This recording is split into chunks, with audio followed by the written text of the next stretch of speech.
Bismillahirrahmanirrahim. Assalamualaikum warahmatullahi wabarakatuh. Alhamdulillahirrabbilalamin. Wabihi nasta'in wa ala umur dunia waddin. Wassalatu wassalamu ala asrafil anbiya wa mursalin wa ala alihi wa sahbihi ajma'in amma ba'du. Perkenalkan, nama saya Siti Nurhaliza Rasmadani dengan nomor NPM 221105081223 dari program studi ilmu Al-Quran dan Tafsir Universitas Ibnu Khaldun Bogor. Sini saya ingin memenuhi ujian akhir semester mata kuliah Tafsir Tahlili yang diampu oleh dosen Dr. Mukhris Rizki MAG. Sini saya ingin sedikit menjelaskan Tafsir Tahlili Quran Surat At-Tur ayat 1 sampai 16. Langsung saja, Surat At-Tur yang merupakan surah ke-52 dalam Al-Quran, termasuk golongan surat Makkiyah. Surat ini dimulai dengan rangkaian sumpah Allah Subhanahu wa taala atas berbagai ciptaannya yang agung. Sumpah ini juga bertujuan untuk menguatkan pernyataan tentang azab yang pasti akan menimpa orang-orang yang mendustakan kebenaran. Nah, pada masa di mana surah ini diturunkan, masyarakat Quraisy sangat terpaku pada kenikmatan duniawi dan cenderung meragukan adanya hari kehidupan setelah mati. Banyak di antara mereka yang menolak konsep hari pembalasan serta menganggap kehidupan dunia sebagai satu-satunya kenyataan. Nah, dalam konteks inilah Quran Surat At-Tur ayat 1-16 disampaikan sebagai peringatan keras bahwa hari kiamat adalah kepastian yang tidak dapat disangkal. Adapun pembahasannya, yang pertama, apa munasabah pada Quran Surat At-Tur ayat 1-16. Nah, bertujuan untuk mengetahui munasabah pada Quran Surat At-Tur ayat 1-16. Yang kedua, bagaimana uraian tafsir Quran Surat At-Tur ayat 1-16. Nah, bertujuan tafsir ini juga mengetahui uraian tafsir Quran Surat At-Tur ayat 1-16. Dan pembahasan yang ketiga itu apa saja kontekstualisasi Surat At-Tur ayat 1-16 dengan kondisi kekinian. Dan ini juga bertujuan untuk mengetahui kontekstualisasi Quran Surat At-Tur ayat 1-16 dengan kondisi kekinian. Adapun masuk kepada pembahasan yang pertama, yaitu munasabah. Nah, munasabah surat ini dengan surah sebelumnya dari beberapa sisi sebagai berikut. Yang pertama, kedua surah memiliki kesamaan tema karena kedua surah ini adalah Makkiyah yang berisikan pembicaraan tentang tauhid, ba'ats, kondisi akhirat, risalah kenabian, serta menyangkal dan mematahkan keyakinan ideologi batil dan keliru dari orang-orang musyrik. Yang kedua yaitu kesamaan pembukaan dan penutupan di antara kedua surah. Nah, bagian depan setiap surah sama-sama menjelaskan keadaan dan kondisi orang-orang yang bertakwa di akhirat. Di bagian penutup juga masing-masing surah menjelaskan keadaan orang-orang kafir. Yang ketiga yaitu sama-sama berisikan sumpah dengan tanda-tanda kekuasaan di alam semesta. Dan yang terakhir, kedua surah sama-sama berisikan ayat yang memerintahkan Nabi Muhammad SAW untuk berpaling dan mengabaikan orang-orang kafir serta tetap terus senantiasa mengingatkan orang-orang mukmin.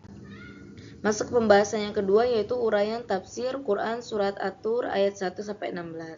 Pada ayat pertama, Bismillahirrahmanirrahim, Wat-Tur, yang artinya demi Tur. Nah, Tur ini nama sebuah kitab tempat Allah berfirman secara langsung kepada Nabi Musa. Dalam tafsir Al-Munir disebutkan bahwa Allah Subhanahu wa taala bersumpah dengan Bukit Tur Sina yang subur dengan pepohonan, memberi kesan keindahan dan kemuliaan, serta menjadi simbol penghormatan yang tinggi. Nah, bukit tersebut juga menjadi saksi peristiwa agung, di mana Allah berkomunikasi langsung dengan Nabi Musa alaihissalam, serta menurunkan Taurat, yakni kitab yang tersusun rapi dengan huruf-huruf sistematis. Nah, penulisan ini juga pada masa itu dilakukan di atas kulit karena kertas pada zaman itu belum ditemukan.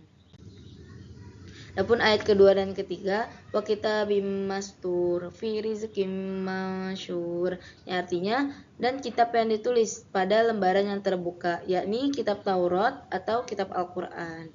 Nah, dalam tafsir Al-Munir tidak hanya terbatas pada satu kitab saja, melainkan mencakup semua kitab yang diturunkan oleh Allah seperti Taurat, Zabur, Injil, dan juga Al-Qur'an. Nah, Al-Munir ini menekankan bahwa wahyu yang ditulis itu bukan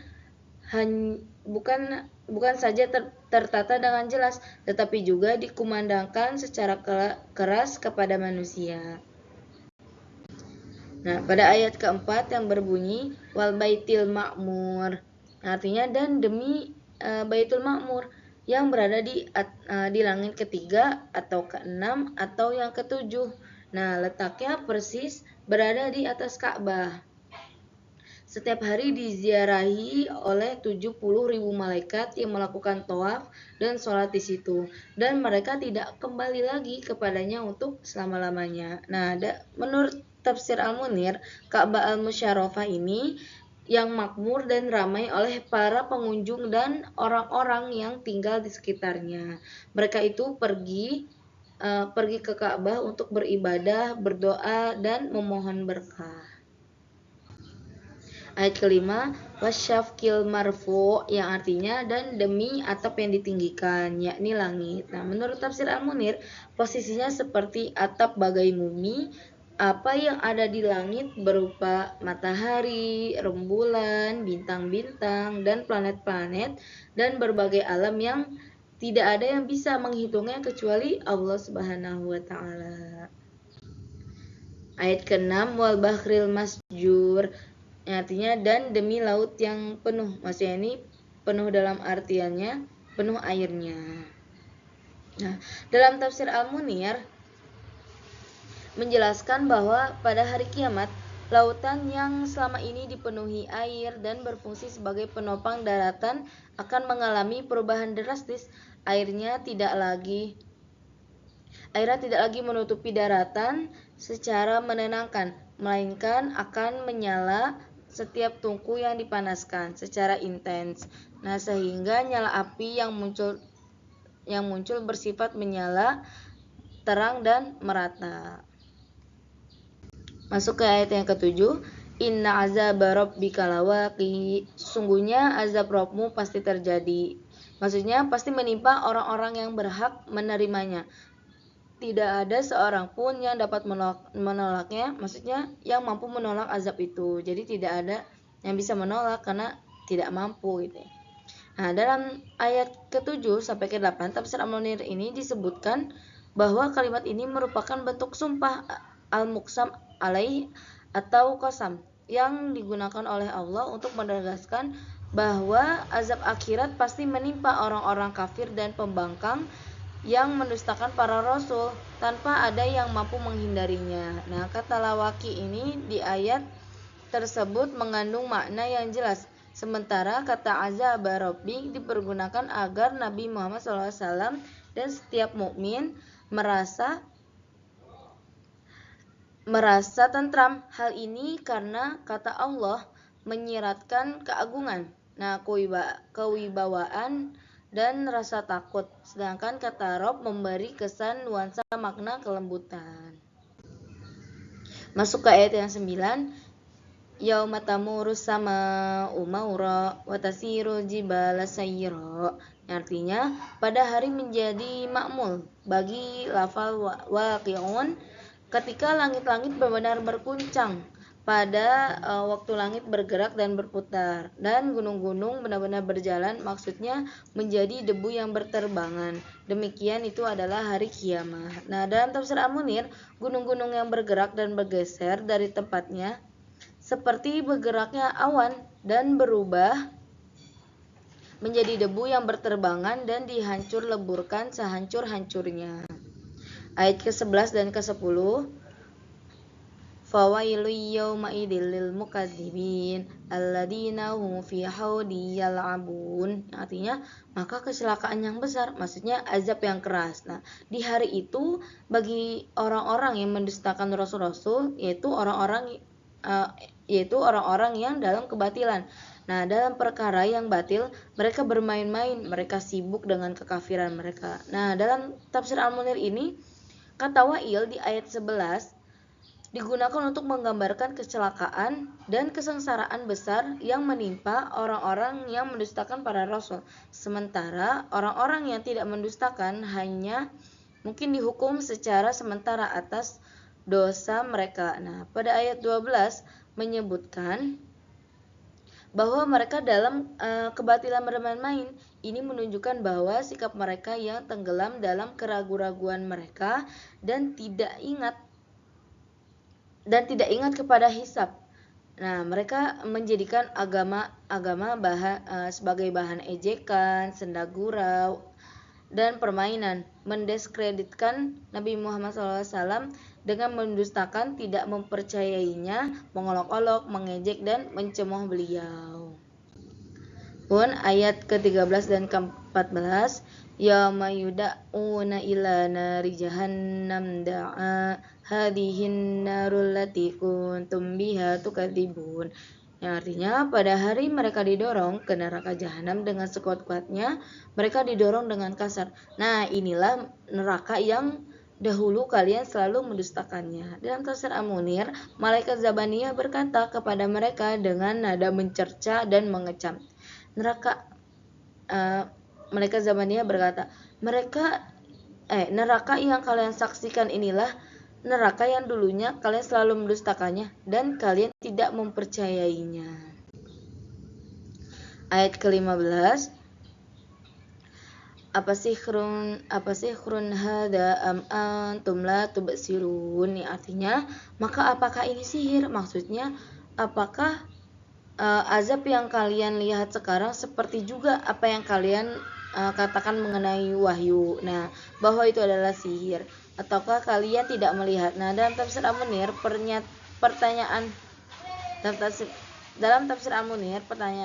maka apakah ini sihir ataukah kamu tidak melihat? Nah, merupakan penegasan terhadap kebenaran yang tidak dapat disangka. Mereka yang dulu buta terhadap kebenaran, yang menganggap para rasul sebagai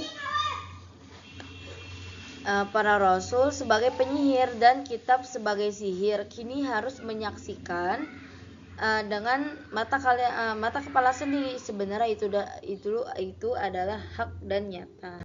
Ayat terakhir, islauha fasbiru aw la tubsiru innama tujzauna ma kuntum ta'malun. Artinya, masukilah ia dan bersabarlah kalian, menanggung azabnya. Atau kalian tidak bersabar, kalian tidak tahan, sama saja bagi kalian.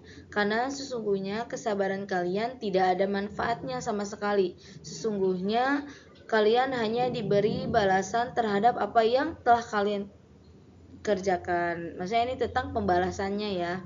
Nah, menurut tafsir Al-Munir ini perintah masuklah ke dalam merupakan seruan keras kepada orang-orang yang mendustakan agar mereka menghadapi kenyataan neraka jahanam yang telah mereka ingkari.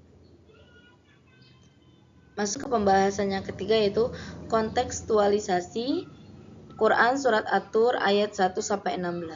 Nah, ayat 1-16 ini terbagi beberapa kontekstualisasi. Yang pertama itu ayat yang pertama sampai ke-6 tentang sumpah atas ciptaan Allah. Maksudnya Allah bersumpah demi ciptaan-ciptaannya yang agung untuk menekankan kebenaran risalah Islam. Nah, relevansinya itu banyak orang yang lebih percaya pada sains dan fenomena alam daripada wahyu. Namun ayat ini menunjukkan bahwa justru alam semesta adalah bukti kekuasaan dan bukti kebesaran Allah. Seperti kitab, bukit, langit, laut, semuanya dapat menjadi titik masuk dakwah ilmiah, mengaitkan penciptaan dengan keimanan. Nah, ayat ke-7 sampai ke-8 yaitu tentang kepastian azab dan pembalasannya. Konteksnya itu, di zaman modern banyak orang yang hidup seolah-olah tidak ada konsekuensi akhirat, terbuai oleh dunia dan teknologi. Ayat ini juga mengingatkan bahwa walau dunia tampak bebas nilai, akhirat tetap pasti terjadi. Maksudnya setelah kehidupan meninggal dunia pasti ada kehidupan pembalasan. Nah, etika dan akhlak tetap penting meskipun tidak terlihat langsung akibatnya. Nah, relevansinya itu banyak orang hidup seolah tidak akan ada pertanggungjawaban gitu, tidak akan ada yaumil hisab. Padahal ayat ini tuh menjadi peringatan keras bahwa kehidupan dunia itu tidak bebas nilai dan setiap manusia akan menghadapi hari penghakiman. Nah, ayat ke-9 dan ke-10 itu tentang gambaran kiamat yang dahsyat. Nah, seperti di ayat ya, disebutkan pada hari langit berguncang dan gunung berjalan. Nah, konteksnya ini membuktikan bahwa gempa bumi, tsunami, dan kerusakan ekologi bisa menghancurkan dunia secara tiba-tiba. Nah, ayat ini juga memperingatkan bahwa kerapuhan dunia tidak boleh diabaikan dan kiamat adalah realitas kosmis yang bisa terjadi kapan saja.